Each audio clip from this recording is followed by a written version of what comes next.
working. For some reason, I'm not quite sure that it will go to our speakers, but at least we have it through the laptop here. I hope it will work somehow this way. Maybe some of you have a suggestion here for if it will not run. And after your presentation, we'll have a presentation by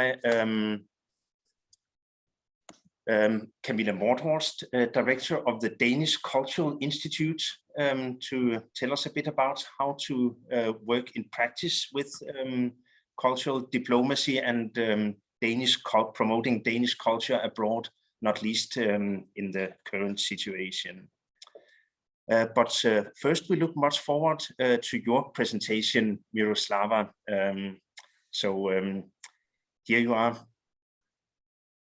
Thank you so much for the floor, Christian. I wanted to begin by thanking you and also Yulia Karpova for inviting me, but also for supporting me these last few months. It was a very dramatic time.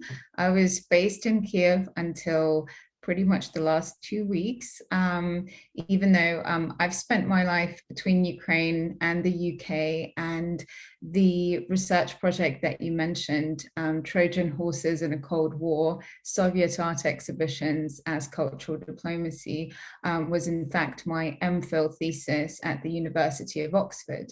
And when I was defending this thesis in 2014, it was possibly the least sexy topic that you could do related to the Soviet Union. And over the past few years, it really seems like there is a whole research community in Europe, but also in the world, looking at the way culture was instrumentalized during the Cold War, and the way the visual arts especially were drawn upon to project certain foreign policy ideas. What I would like to do in this presentation is to present a case of Danish soft power par excellence, or perhaps a case of Soviet soft power as projected through the work of one of the most famous Danish people in the post-Soviet world. I mean, I would argue that Herluf Bidstrup is as famous in Russia and the former Soviet Union as Hans Christian Andersen and Hamlet, Prince of Denmark. He really is up there in the pantheon of Danes, and he really is a household name. His images are very familiar. He created over 5,000 cartoons in his lifetime, and he found the most grateful and the most loyal audience in the people of the socialist camp. So first of all, I would like to tell you a little bit about his life, and then focus specifically on his visits, his multiple visits to Germany and the Soviet Union, because it's really through his relationship with Germany that we understand why he became such an emphatic anti-fascist, socialist artist. And lastly, to think about the enduring narratives, the narratives that endure in Russian foreign policy today, the way there is a huge disconnect between the way things really are, perhaps, and the way that they are portrayed in the Russian media. And arguably, much of that perception takes root in post-World War II, Cold War political narrative. So I'd like to begin actually by sharing with you a Soviet cartoon from 1967 that is based on the work of Bidstrup. It's going to be double speed, so the sound is a little bit garbled, but this gives you a really good overview of his work.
Okay, so that was a cartoon created by Russian animating artists during one of Herluf Bidstrup's visits to the USSR. It's from 1976. So they combined several of his cartoons into a sort of narrative called The Bench. And within this short animated film, you can see most of, can you hear me? Okay, yeah. In this short animated film, you can see most of the themes that he was interested in. And it is sometimes said that there were two Bidstrups.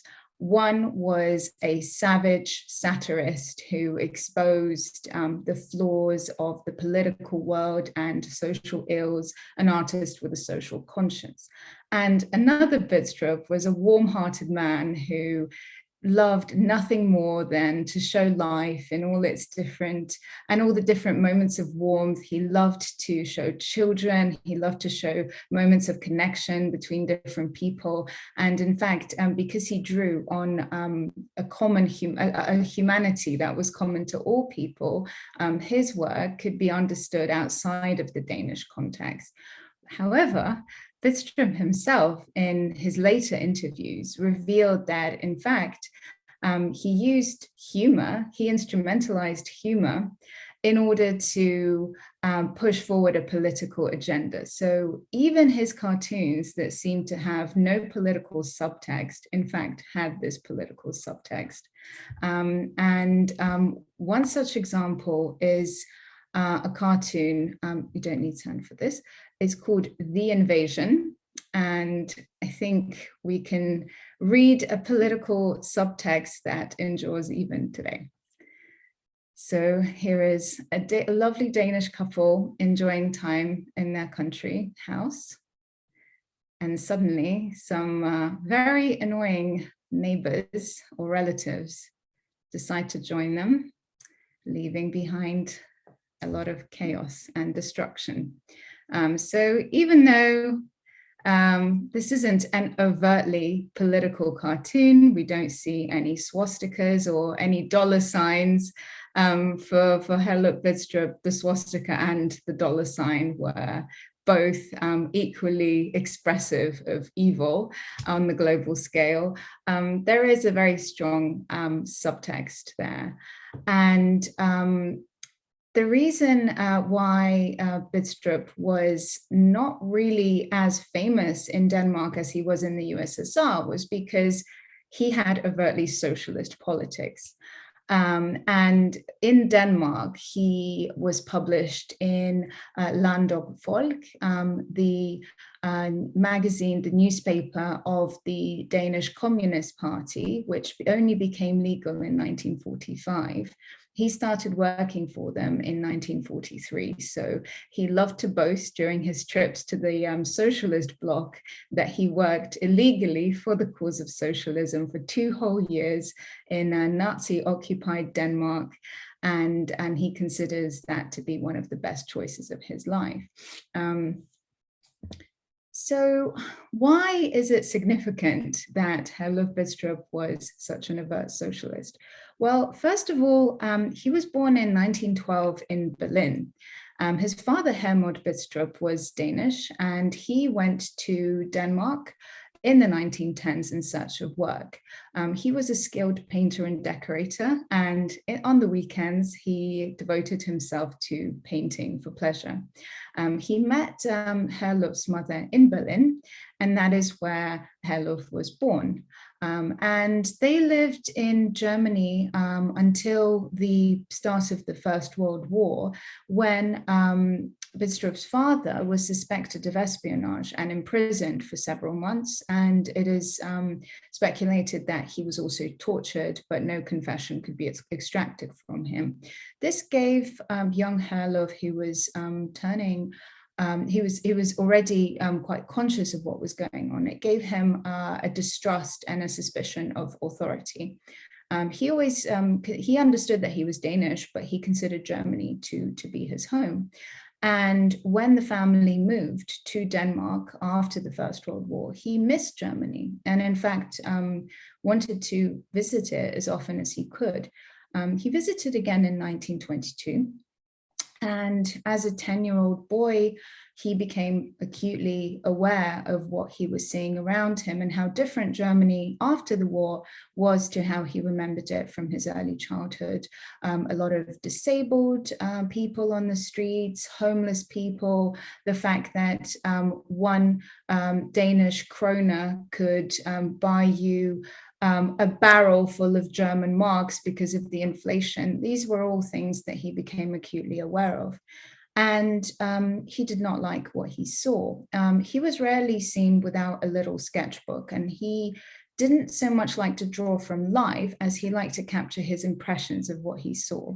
So his father was very much hoping that he would enter the Royal Academy of Fine Art in Copenhagen and actually become a fine artist rather than a painter decorator. Herluf had a lot of trouble with the entrance exams. Even though he did pass, he really did not enjoy the classical and technical grounding because he loved to draw from his imagination. And this is something that he carried on through. He became increasingly aware of the rising threat of Nazism. He entered the academy in 1931 and was there until 1935. The Spanish Civil War and General Franco's dictatorship from 1936 onwards was something that was very much foremost in his mind. And he even considered going over to fight on the side of the Republicans, but didn't.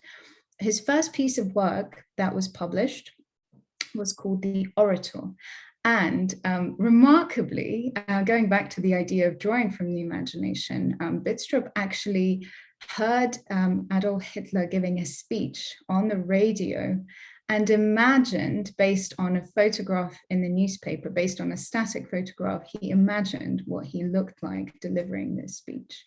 And this was published in a Danish newspaper, and this was the Kultur, I've got it here, the Kultur, gosh, sorry, that's escaped me, but it was basically, it was a socialist leaning Danish magazine, and the German embassy in Denmark issued a formal complaint and asked for the run to be withdrawn. And in fact, it was said that Goebbels himself put a price on young Bidstrup's head for embarrassing the Third Reich as much as he did. I mean, you know, he was in his early 20s at the time, and based on this sketch that, you know, did not have so much a political agenda at that point, but was more of a kind of youthful satire. Based on this, he was engaged by several Danish newspapers to contribute political and satirical contributions. Of course, when Nazi Germany invaded the USSR, Bidstrup took it very personally. His parents were very supportive of the Russian Revolution. They were quite communist, quite openly communist in their leanings, and he grew up with Danish and German translations of the works of Lenin at home, and you know, he was brought up to view the Soviet Union not as a threat, but rather as a place where a socialist society based on equality, based first and foremost on class equality, was possible. So already carrying forward that suspicion of the Third Reich, he himself visited the Reich in 1934 during a cycling trip with a university friend, and it is said that he actually witnessed Nazi rallies and violence against Jews, certainly the storming of Jewish-owned shop fronts by brown shirts, and this was something that he really did not like. But of course, when the Second World War broke out, and in 1941, when Denmark came under Nazi occupation, I'm sure all the Danish in the audience will know that both the King and Queen wore yellow stars in solidarity with the Jews when the Nazi occupiers made it compulsory for Jews to wear a distinction on their clothes. And of course, then came the years of his work for the Danish resistance. He already had a wife and child at this point. His wife and child had to go into hiding because their lives were in danger through the work that he was doing as a political cartoonist. When in 1943, he was actually engaged by he joined the Communist Party, and he was engaged by Landog Folk, which was the illegally circulated newspaper of the Communist Party, which after the Second World War became legal. And so even though the Communist Party became legal, it was still distrusted in Denmark, and he was very much on the margins of Danish society. However, in 1952, Bidstrup visited the Soviet Union for the first time, as part of a Danish diplomatic delegation. It is said that the Danish government wanted to engage a cartoonist to document the visit, and the Danish embassy had shown some of his work to the local officials, and they responded very favorably. So Bidstrup came along, and he really got on with the local people. He created many travelogue sketches, and it seemed that he could actually apply cultural diplomacy by making drawings of the people that he met, from high officials to the grannies on the bench in the park, and really connect with the local population.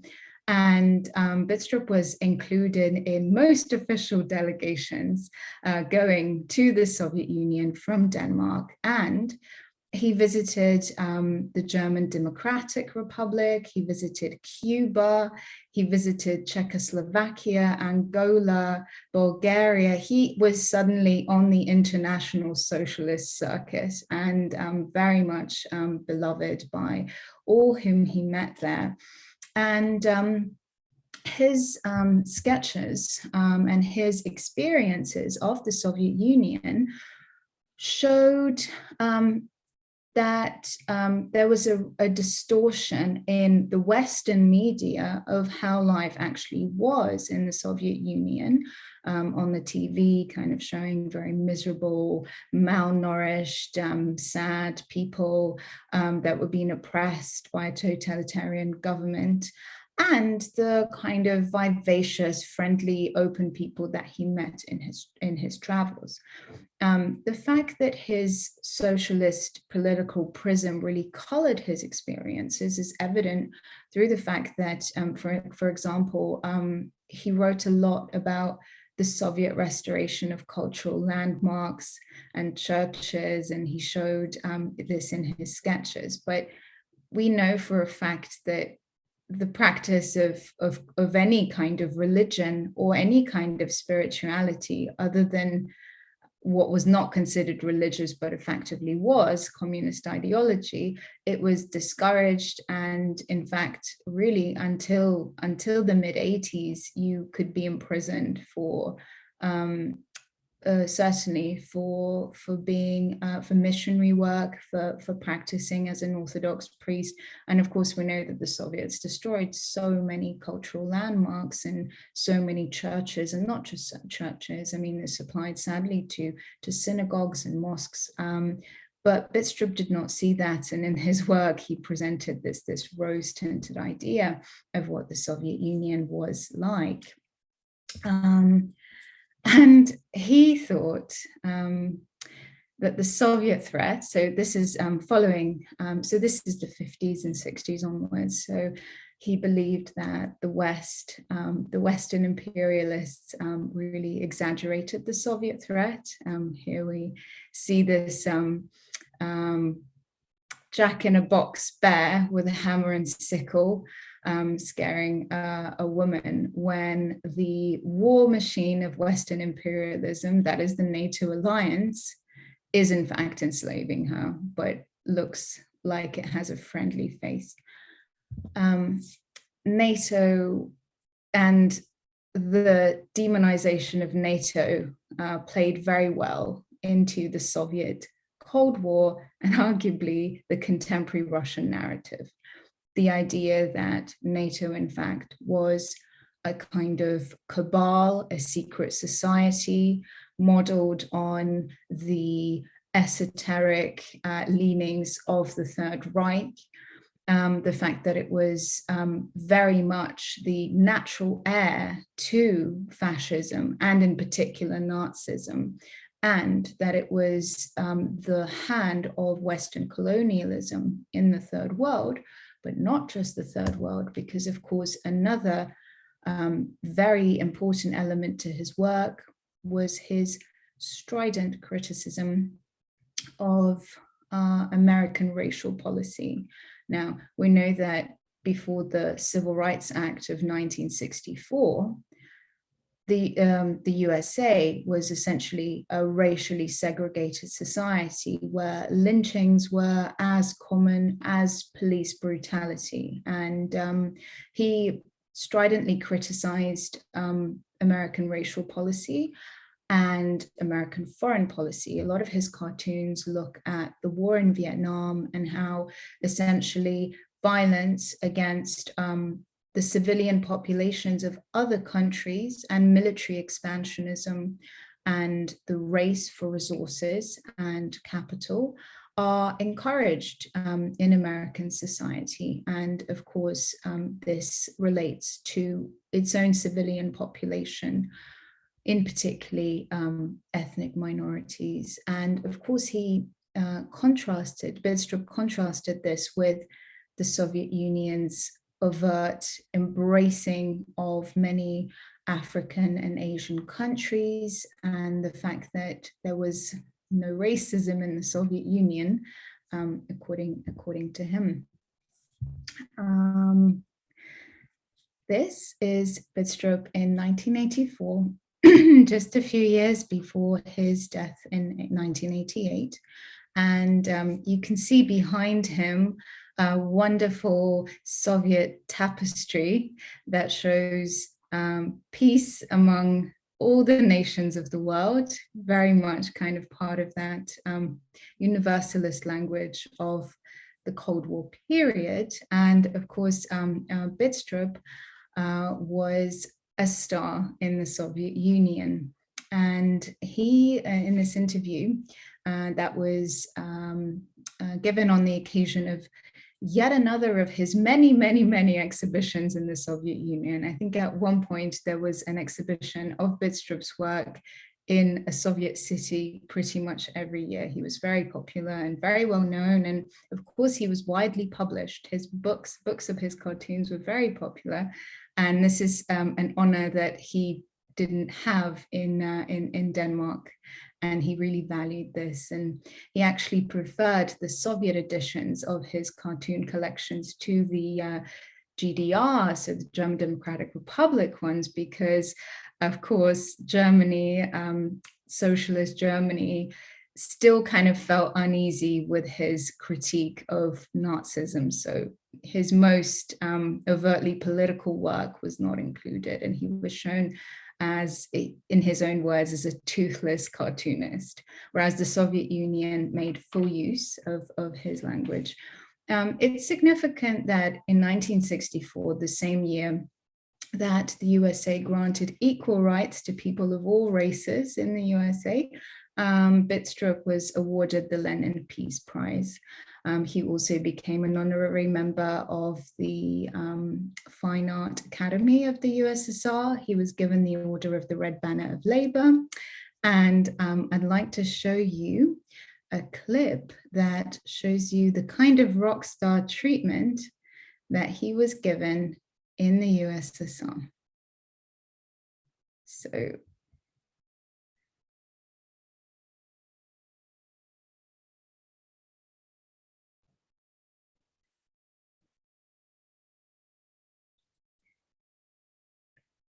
I think most Danish people today would not recognize Herluf Bidstrup's name unless they have some kind of interest in either political cartoons or Cold War cultural history. Whereas in the former Soviet Union, I think pretty much every household with books has a book of cartoons by Herluf Bidstrup, and he is remarkably well known. One fun fact is the cartoon, The Bench, that I showed you earlier, was the only instance when the music of the Beatles appeared on national TV, because of course Can't Buy Me Love appears in the scene where like the kids are rocking out to the radio. And yeah, that was virtually unheard of. Yeah. So I think the enduring popularity of Bidstrup, both in the Soviet Union and the post-Soviet world today, relates to the fact that he so skillfully combined a remarkable talent for observation that showed the world as it truly is, namely in the scenes that showed human relationships. And he wove in his own political views, which were very overtly socialist and sympathetic of the Soviet Union, into his work. And of course, sadly, we see today that the current, the Russian regime, in recapturing national pride, managed to revive a lot of the Soviet, both pre-World War II and post-World War II Cold War narratives relating to the Soviet Union's contribution to the war against fascism. And I think this quote by Herluf Bidstrup is very significant, so I'm going to read it to you. I am grateful to the Soviet Union for many things, for the USSR's victory in the war on fascism, for the colossal hospitality, the great friendship of the people who enjoy my drawings and buy my books, which are published here. I have to say that in Denmark, my work is loved far less.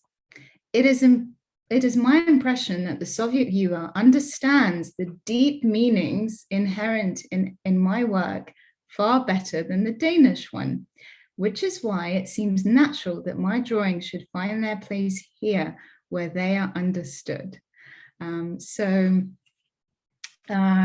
Anti-NATO sentiments, exposés of Western colonialism, arguably a rose-tinted view of what is now the Soviet past, makes Herluf Bidstrup's vision of utopian socialism a very attractive one. And hey, who doesn't want world peace, right? So I really hope that that you enjoyed familiarizing yourself with the work of Bidstrup. Most of his stuff is online. In fact, a lot of his cartoons have been animated, and there are wonderful collections of his cartoons on YouTube. But also, if you can get your hands on a Soviet edition of his books, they really, really are a wonderful item. And just to end, I wanted to show you one of my favorite cartoons of his. There we go, called Conquered, which again uses the visual metaphor of the relationship between a man and a woman to talk about political processes in the world.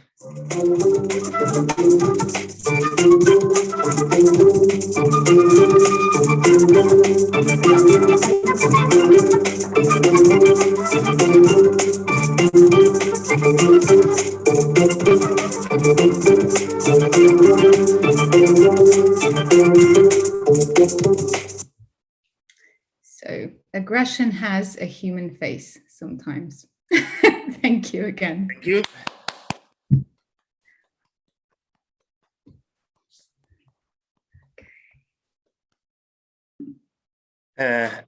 A fantastic insight into Bidstrup's work in ways I think we didn't know of, also in the animated form. We'll go on to Camilla's presentation, but maybe just one question if one has any present questions. Elsewise, we can maybe also contact you afterwards, but thank you very much. and greetings from all here. Yeah, Myroslava, thank you so much for being with us. It's wonderful. Yeah, I'm happy to see you, and that was fantastic talk. Is that Julia? That's Julia, yes, yes.